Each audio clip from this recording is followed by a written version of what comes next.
Halo teman-teman, jadi hari ini kita bakal ngejelasin tentang prinsip-prinsip yang harus dipahami dalam membuat desain. Nah, jadi prinsip-prinsip ini tuh berguna sekali buat teman-teman yang ingin memulai sebuah karir atau studi di desain karena sebuah desain yang baik pasti memiliki unsur-unsur yang akan kita jelaskan pada hari ini. Nah, jadi hari ini ada aku, Valerie Kaisa Purmaang dengan NIM 25401 15212. Dan saya Marsha Alvina dengan NIM 25019962025.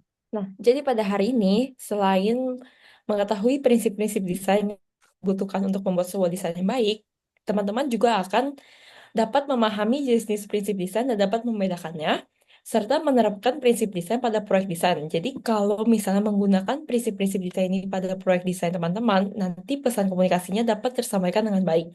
Lalu, penggunaan prinsip-prinsip desain juga dapat menghasilkan karya desain yang estetis dan fungsional. Oke, untuk yang pertama, jadi prinsip-prinsip desain itu ada 10. Nah, sekarang aku akan menjelaskan terlebih dahulu tentang prinsip desain yang pertama, yaitu kontras. Jadi kontras itu artinya adalah bagaimana elemen-elemen dalam desain itu dibedakan supaya terlihat ada elemen yang menonjol. Nah, untuk membuat desain dengan kontras yang bagus itu, kita bisa menggunakan perbedaan warna gelap atau terang, bisa main besar atau kecil ukuran elemen, atau juga dengan tebal atau tipis. Nah, ini adalah contoh penggunaan elemen kontras pada desain. Nah, yang pertama ini bisa kita lihat dari yang contoh desain brand PAM ini. Jadi, elemen kontras di sini bisa kita lihat ada kontras antara warnanya nih, yang pertama antara kuning sama merah. Lalu, ini juga ada kontras dari segi isi materinya, kayak yang di kiri ini dibilang kan gobs of residue, yang kanan gobs of free time. Jadi ini tuh jadi kayak kontras di sini bisa digunakan juga sebagai untuk menunjukkan before atau after dari penggunaan efek dari em, brand itu, brand yang digunakan gitu, produk dari brand yang digunakan. Nah, yang selanjutnya ini ada juga kontras yang main sama. Yang di sebelah ini ada juga contoh penggunaan kontras dengan penggunaan warna. Ini contohnya ada penggunaan warna kuning dan warna hitam, jadi gelap dan terang. Nah, selanjutnya ini ada prinsip keseimbangan. Jadi keseimbangan itu adalah bagaimana kita meletakkan elemen-elemen desain, contohnya kayak gambar, tipografi, warna. Itu tuh em, bagaimana kita meletakkannya secara merata, tidak berat sebelah. Nah, keseimbangan itu dibagi jadi dua, ada keseimbangan simetris sama keseimbangan asimetris. Kalau simetris itu elemen-elemennya itu benar-benar disusun secara merata pada kedua sisi dengan sumbu tengah. Kalau asimetris, itu elemen-elemennya itu bobotnya itu berbeda, nggak merata antara kiri sama kanan atau atas dan bawah. Tapi walaupun tidak merata, secara overall, secara keseluruhan itu tetap seimbang gitu kelihatannya. Nah, ini contohnya em, dari penggunaan prinsip keseimbangan. Ini kalau yang simetris bisa kita lihat dari contoh yang angsa ini, itu bisa kita lihat atas sama bawah dia punya komposisi yang benar-benar sama gitu. Cuman beda arahnya aja kan. Tapi dua-duanya ini kayak terlihat antara atas sama bawah itu kayak mirroring, kayak kayak sama aja gitu atas sama bawahnya. Tapi kalau yang asimetris ini bisa kita lihat dia penempatan antara komposisi antara bagian kiri sama kanannya ini kan beda ya. Tapi secara overall secara keseluruhan kita bisa lihat kayak komposisi kiri sama kanan tuh sama-sama seimbang gitu. Walaupun yang kiri nggak ada tulisannya, tapi yang kanan itu ada tulisannya untuk menyeimbangkan em, elemen grafis yang ada. Nah, selanjutnya ini ada emphasis. Jadi emphasis itu bisa juga dalam bahasa Indonesianya adalah penekanan. Jadi prinsip desain ini tuh digunakan untuk menonjolkan suatu elemen supaya mata audiens itu tertuju pada satu titik fokus. Nah, biasanya ini pada bagian tersebut itu terdapat pesan yang ingin disampaikan kepada audiensnya. Contohnya berikut ini.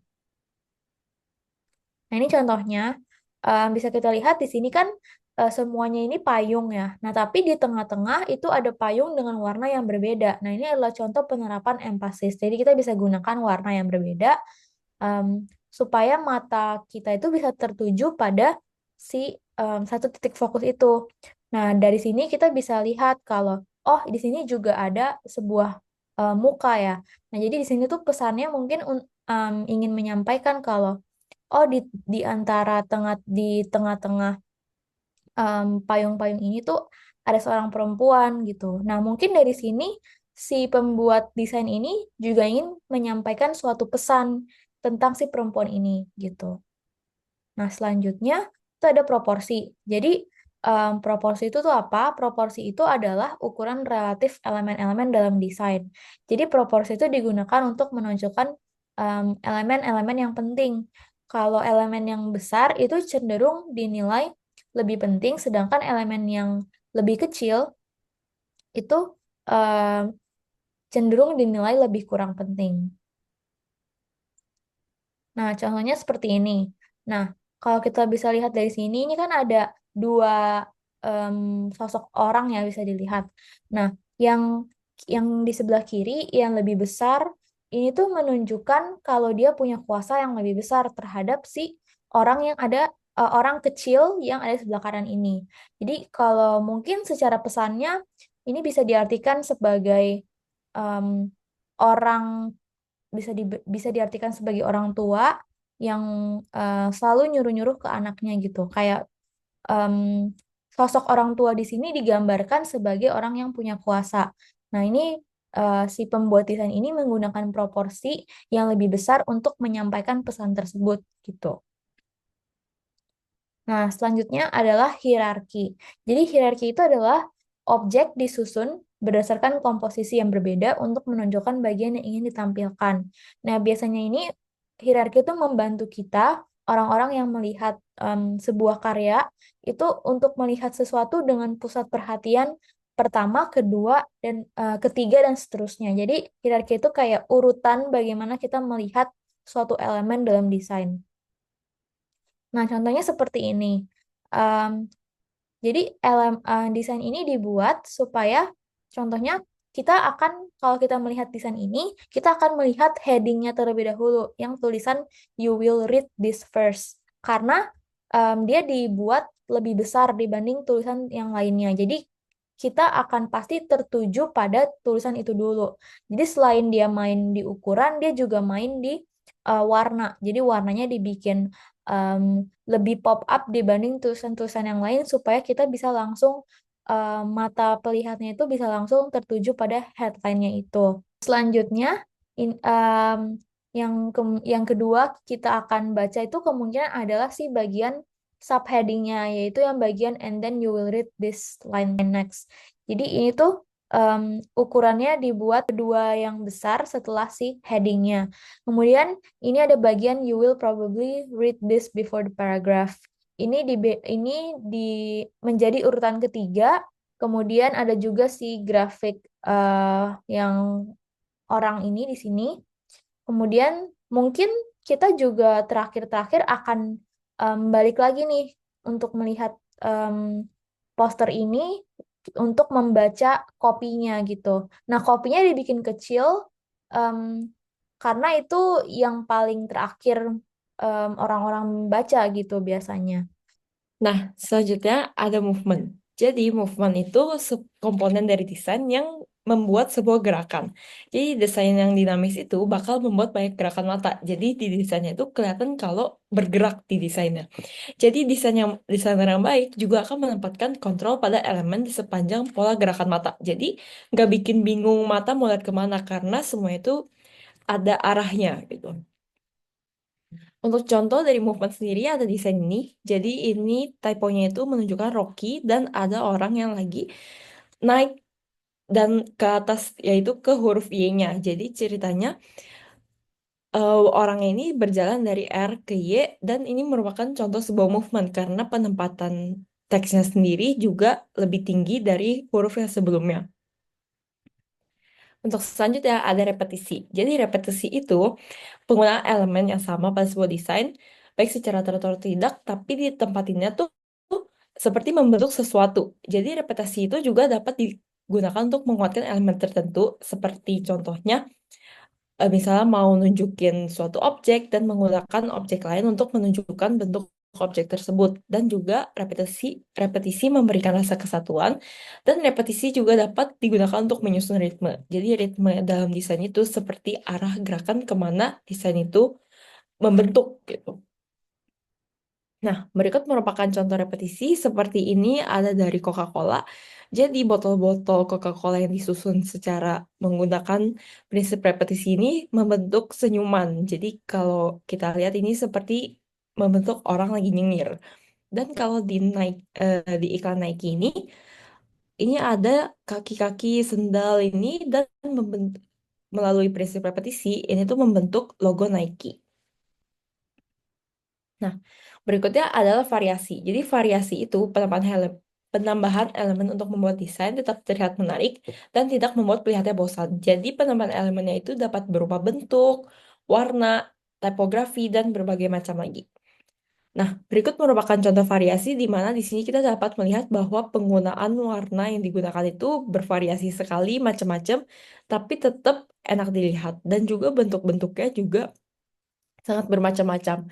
Ada lingkaran, segitiga, persegi, dan juga bentuk-bentuk abstrak yang lain. Berikutnya ada unity atau kesatuan. Jadi kesatuan itu keharmonisan pada sebuah desain. Jadi semua objek-objek yang ada di desain itu membentuk sebuah kesatuan yang enak dilihat oleh mata. Nah, prinsip ini memberikan rasa nyaman bagi pelihat karena semua elemen berada di tempatnya. Jadi nggak ada yang menonjolkan diri antar satu sama lain. Nah, metode untuk menciptakan kesatuan sendiri ada tiga, yaitu yang pertama adalah proximity. Jadi, proximity itu elemen-elemen yang digunakan saling berdekatan dan terlihat seperti membentuk sebuah grup. Lalu juga ada alignment, elemen yang dikaitkan satu sama lain agar terkait. Lalu ada repetition, elemen yang disusun berulang-ulang untuk menciptakan rasa kesatuan seperti contoh repetisi tadi. Nah, berikut merupakan salah satu contoh Unity di mana di sini kita dapat melihat bahwa berbagai shape yang direkatkan satu sama lain membentuk sebuah kesatuan, yaitu orang yang sedang memegang penggaris. Lalu untuk typonya sendiri juga menggunakan banyak kesatuan, yaitu seperti huruf A dan U yang menyatu dan membentuk sebuah bentuk oval, serta elemen-elemen lain yang digunakan untuk membentuk sebuah poster ini. Selanjutnya ada alignment. Jadi alignment itu merupakan salah satu prinsip dalam desain di mana cara tulisan dan elemen dalam desain sejajar di halaman yang sesuai dengan komposisi, seperti rata kiri, kanan, atau tengah. Apabila elemen tidak selaras, maka desain tersebut akan menimbulkan kesan yang berantakan.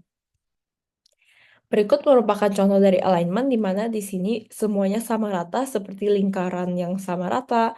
Lalu untuk teksnya sendiri meskipun ketebalan dan ukuran font yang digunakan berbeda, namun tetap menimbulkan kesan yang sama rata sebab semuanya tidak ada yang tumpang tindih atau lebih berat sebelah. Berikut merupakan sumber yang kita gunakan untuk membuat presentasi ini. Semoga bermanfaat. Terima kasih.